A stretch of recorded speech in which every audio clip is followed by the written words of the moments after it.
Grace to you from Grace Church on the Hill in Toronto. And we're continuing our conversation with members of our community, talking about what this unprecedented time of lockdown has been like for them, how they're experiencing it, and also how is this impacting their faith journey as a Christian. This morning, I'm pleased to have Tom Fitches, our organist, with us in this conversation. Tom has cycled over on this very hot day, and I'm really grateful that you're here, Tom. But and Tom's also someone on camera here. Normally the organist is hidden and unseen, but in these lockdown times, as he should be. we're putting the camera right on him, so he's got to wear a clean shirt and a tie these days. Anyway, we're just delighted that Tom is here with us. He's such a marvelous musician and plays so artfully, and we're very grateful to him. But I just thought it'd be good to talk to Tom as a musician, and the world's changed. So how are you experiencing this? I mean, you cycle, but there's nowhere to go much. No, but I have been cycling throughout. The important thing in my situation is to keep active. And when this pandemic hit, it was quite, it was like a ton of bricks, actually. It was, and we all were, certainly tested and challenged with our normal behavior. Well, our social life kind of yes, exactly. Yeah, I had two disappointments. First of all, just at the turn of February, I had entered my name in a little contest to do with the survey of the building I live in, and out of that, I won 2 tickets to a Maple Leafs game at the center, and premier seats they were too. Wow. Yeah, and so I phoned up my godson and offered, why don't we go? Well, the game was supposed to be on March the 12th, and at 1 o'clock that afternoon we got word from the NHL that they were canceling the season. Canceling the season. Yeah, it was certainly bad luck. But the other thing was that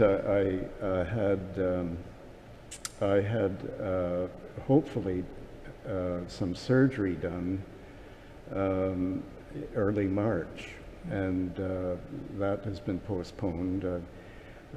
Since throughout this, I've had consultations with my oncologists and by phone, and I've actually gone in for CT scans and MRIs and scans at St. Mike's. So the system is working. The system's working very, really good, despite the pandemic. The damning pandemic. Yeah, it's been. I've been assured and less anxious about getting treatment. I still have to have surgery, but that seems to be close at hand. Good. And as far as behavior, and you're meant to keep fit and cycle. And well, that's important. That's kept me alive. I've always been a cyclist. I cycled here during the winter months, and that's my mode of transportation, and I'm in good health otherwise with that. You're the fittest organist in the city. I hope. Yeah, I think. But it's been an interesting variety of behaviors. I did quarantine myself for about 3 weeks because I had emails from 2 different establishments that a staff member had proven positive, and so I stayed at home for the most part, except for, you know, the essentials and coming here actually. And That must have been a boring period. well, it could have been, but you know, you make the best of it. It's incredible how many people that you haven't been in touch with for a long time. I texted Mark, I was in touch with cousins who I've never heard of, you know, from for years, and of course a lot of emails, texts, and I've had quiet times too. I've been able to enjoy quiet times. I love reading novels, mystery, history. I read one of the books I read was Katie Dobbs's The Missing Millionaire, and it was a great insight into theater back in the 1920s and history of Toronto, and it read like a novel. It was a great mystery novel. And you're a train buff, I know. And, yeah. You could do a lot of train travel. Well, I did train travel on virtual train travel. You can go into various websites and sit in the engineer's seat and see the scenery In the go by. Trans-Siberian Rail Yeah, journey? I recommend it. Recommend it. But I've had quiet time to reflect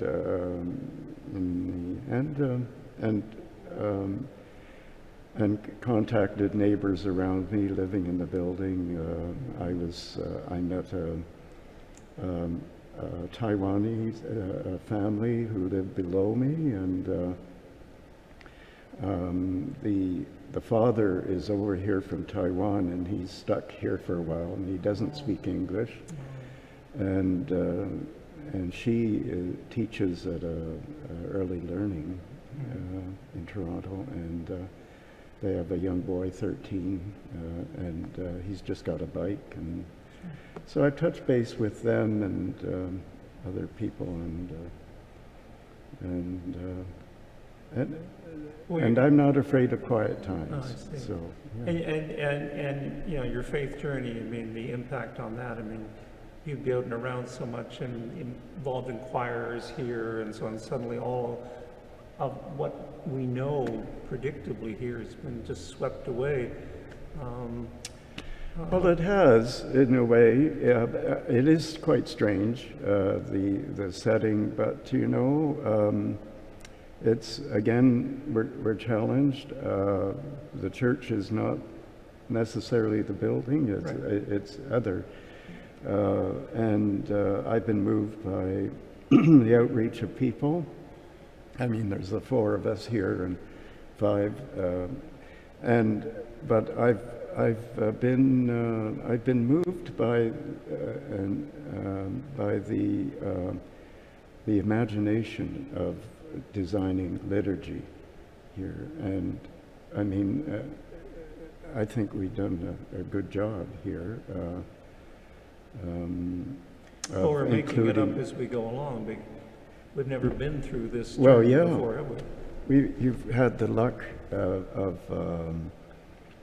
of having previous recordings, both visual and recordings, to have on occasion the choir singing, and you have visuals, you know, which and we have a camera on you for the first time. Oh yeah. Yeah. So people can watch the organist for the first time, really.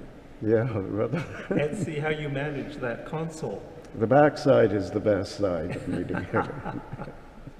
And Chris, you know, got the cameras closer and closer all the time, and said enough, you know.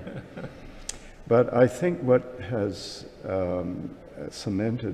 helped cement my faith during this time is the liturgy, and the liturgy is how we shape it, and so that it affects people, you know, outside of the building, outside of church. It shapes us. Yeah, it shapes us, and And a lot of that, my faith is cemented through hymnody. You know, I have a great interest in hymnody. I've always had that. My first exposure to hymns was not in church, but it was in public school. At my You're first, dating yourself. yeah, well, this is dating myself. In my grade 4 and 5, we had a 3-story school in Oshawa, and in the middle hall, Miss Hall would come out and play God Save the King to the whole school. And then our teacher would give out a small, thin, brown book that had a few hymns in it, and would teach us some hymns. So that was my first exposure to hymns. So you've been playing hymns ever since and yeah. singing them. Sunday school.